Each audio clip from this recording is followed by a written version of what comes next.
And the winner of the Global Teacher Prize 2020 is Ranjit Desale from India.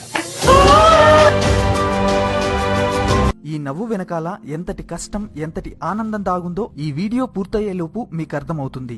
ఈయన పేరు రంజిత్ సిన్హా. మహారాష్ట్ర సోలాపూర్ జిల్లాలోని పర్తెవాడే అనే ఊర్లో ఒక చిన్న గవర్నమెంట్ స్కూల్లో టీచర్ గా పనిచేస్తున్నాడు. రీసెంట్ గా ఇతను వివిధ దేశాలకు చెందిన 12,000 మంది గొప్ప గొప్ప టీచర్స్ తో పోటీపడి టీచింగ్ లో నోబెల్ ప్రైజ్ లాంటి గ్లోబల్ టీచర్ ప్రైజ్ ని గెలుచుకున్నాడు. ఈ ప్రైజ్ ని గెలుచుకున్న మొట్టమొదటి భారతీయుడు ఈయనే.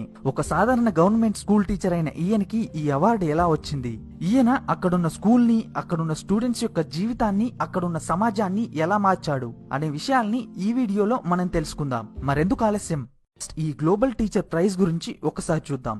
వివిధ రంగాల్లో అద్భుతమైన కృషి చేసిన వాళ్ళకి నోబెల్ ప్రైజ్ ఎలాగైతే ఇస్తారో అలాగే టీచింగ్ లో అద్భుతమైన కృషి చేసిన వాళ్ళకి ఈ గ్లోబల్ టీచింగ్ ప్రైజ్ ని ఇవ్వడం జరుగుతుంది. ఈ ప్రైజ్ ని వర్కీ ఫౌండేషన్, ఐక్యరాజ్య సమితి, యునెస్కో ఈ 3 కలిసి ఇవ్వడం జరుగుతుంది. 2015 నుంచి దీన్ని ఇవ్వడం స్టార్ట్ చేశారు. ప్రపంచంలోని అన్ని దేశాలకు చెందిన గొప్ప గొప్ప టీచర్స్ ఈ ప్రైజ్ కోసం పోటీ పడతారు. ఈసారి కూడా 140 దేశాలకు చెందిన 12,000 మందికి పైగా టీచర్స్ ఈ ప్రైజ్ కోసం నామినేట్ అయ్యారు. ఫస్ట్ ఈ 12,000 మందిని ఫిల్టర్ చేసి దాంట్లోంచి 10 మందిని సెలెక్ట్ చేశారు. ఆ టాప్ 10 మెంబర్స్ ని మళ్లీ ఫిల్టర్ చేసి ఒక్కరికి మాత్రమే ఈ అవార్డుని ఇస్తారు. అలా ఈసారి ఈ అవార్డు మన దేశానికి చెందిన టీచర్ రంజిత్ సింగ్ సిన్హా గెలుచుకున్నాడు. అసలు ఈయనకి ఈ అవార్డు ఎందుకిచ్చారో ఇప్పుడు చూద్దాం. రంజిత్ సింగ్ ది మహారాష్ట్రలోని సోలాపూర్. ఇతను చదువుకునే రోజుల్లో ఇంజనీర్ కావాలనుకునేవాడు, కానీ తండ్రి కోసం టీచర్ గా మారాడు. ఆ నిర్ణయమే ఇతని జీవితాన్ని మార్చేసింది. 2009లో ఈయనకి గవర్నమెంట్ టీచర్ గా జాబ్ వచ్చింది.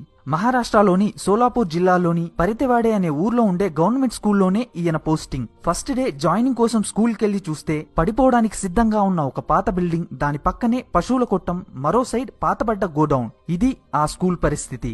వెంటనే అక్కడి ఊర్లో వాళ్లతో మాట్లాడి పట్టుబట్టి మరీ ఆ స్కూల్ ని బాగు చేయించాడు. ఇక్కడ స్టార్ట్ అయిన ఈయన ప్రయాణం గత 11 సంవత్సరాలుగా దేశాలు దాటి పరుగెడుతూనే ఉంది.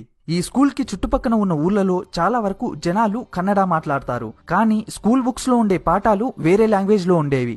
దానివల్ల స్టూడెంట్స్ కి ఇవి సరిగ్గా అర్థమయ్యేవి కావు. ఈ ప్రాబ్లం ని సాల్వ్ చేయడానికి ఇతను వేరే భాషలో ఉన్న పుస్తకాలన్నింటినీ లోకల్ లాంగ్వేజ్ లోకి ట్రాన్స్లేట్ చేశాడు. అంతటితో ఆగకుండా ఆ పుస్తకాలన్నీ ఇంకా ఈజీగా అర్థమవడం కోసం ఆ పుస్తకాల్లోని పాఠాలని తానే స్వయంగా వీడియోస్ మరియు ఆడియోస్ రూపంలోకి మార్చాడు. అంతేకాదు, ఇండియాలోనే ఫస్ట్ టైం ప్రైమరీ క్లాస్ నుంచి ప్రతి పుస్తకానికి QR కోడ్ ని యాడ్ చేశాడు.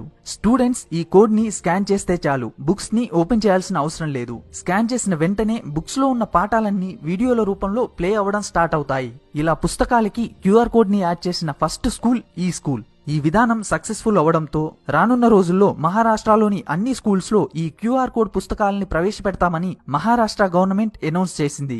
సాఫ్ట్వేర్ దిగ్గజం మైక్రోసాఫ్ట్ కూడా ఈ విద్యా విధానాన్ని అభినందించింది. ప్రపంచంలోని ది బెస్ట్ 300 ఇన్నోవేషన్స్ లో దీనికి చోటు లభించింది. ప్రస్తుతం ఈయన 11 దేశాల్లో ఉన్నటువంటి స్కూల్స్ కోసం ఈ QR కోడ్ పుస్తకాలని తయారు చేస్తున్నాడు. అంతేకాదు, స్టూడెంట్స్ కి చదువుపై ఇంట్రెస్ట్ ని పెంచడం కోసం వర్చువల్ ఫీల్డ్ ట్రిప్ అనే ప్రాజెక్ట్ ని ఈయన స్టార్ట్ చేశాడు. ఈ ప్రాజెక్ట్ లో భాగంగా ఇతను స్కూల్లో చదివే పిల్లలు వేరే దేశాల్లో ఉన్న పిల్లలతో ఆన్లైన్ లో డైరెక్ట్ గా ఇంగ్లీష్ లో మాట్లాడతారు.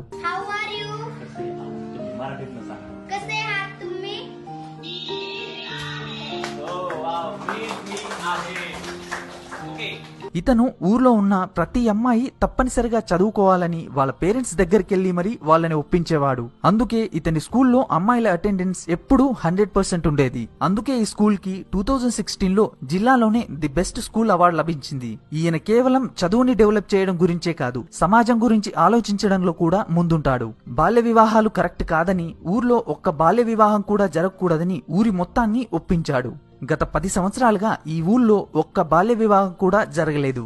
దానికి కారణం ఈయన అక్కడి తల్లిదండ్రుల్లో నింపిన స్ఫూర్తి.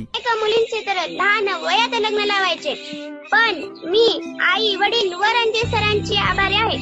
అంతేకాదు, లెట్స్ క్రాస్ ద బార్డర్ అనే పేరుతో ఈయన ఒక ప్రాజెక్ట్ ని స్టార్ట్ చేశాడు. ఈ ప్రాజెక్ట్ లో భాగంగా ఏ దేశాల్లో అయితే యుద్ధాలు జరుగుతాయో ఆ దేశాల్లోని పిల్లలందరినీ ఒక్కచోటికి చేర్చాడు. కేవలం 3 నెలల్లోనే ఈ ప్రోగ్రామ్ లో ఇండియా, పాకిస్తాన్, ఇరాన్, ఇరాక్, ఉత్తర కొరియా, ఇజ్రాయిల్ లాంటి 8 దేశాలకు చెందిన 19,000 మంది స్టూడెంట్స్ ఒకరితో ఒకరు ఇంటరాక్ట్ అయ్యారు. ఇలా చెప్పుకుంటూ పోతే ఉన్న ఇంటిని ల్యాబ్ గా మార్చడం దగ్గర నుంచి వేరే దేశాల్లో ఉన్న స్టూడెంట్స్ యొక్క జీవితాలను కూడా మార్చే వరకు చాలా ఉన్నాయి. నీ దగ్గర డబ్బున్నా లేకపోయినా, నీకు వేల మంది సపోర్ట్ ఉన్నా లేకపోయినా, నీ సంకల్పం గట్టిదైతే నువ్వు ఏదైనా సాధించొచ్చు, ప్రపంచం కూడా నీ వెనకాల నడుస్తుంది అనడానికి నిదర్శనం ఈయన.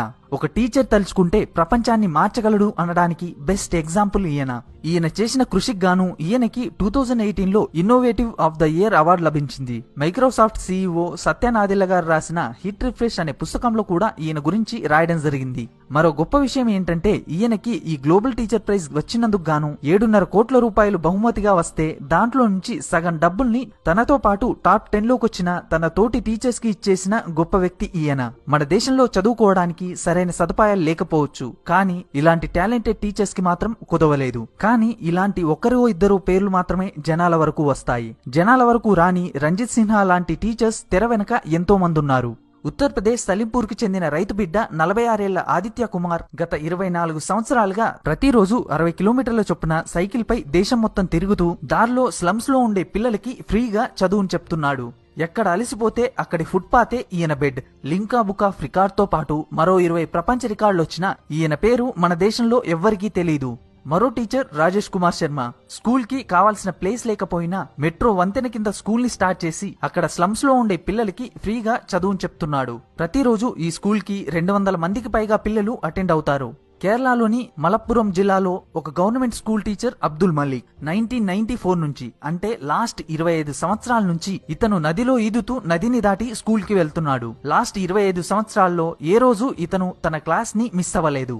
రాజస్థాన్ కి చెందిన marine engineer professor Sandeep Desai.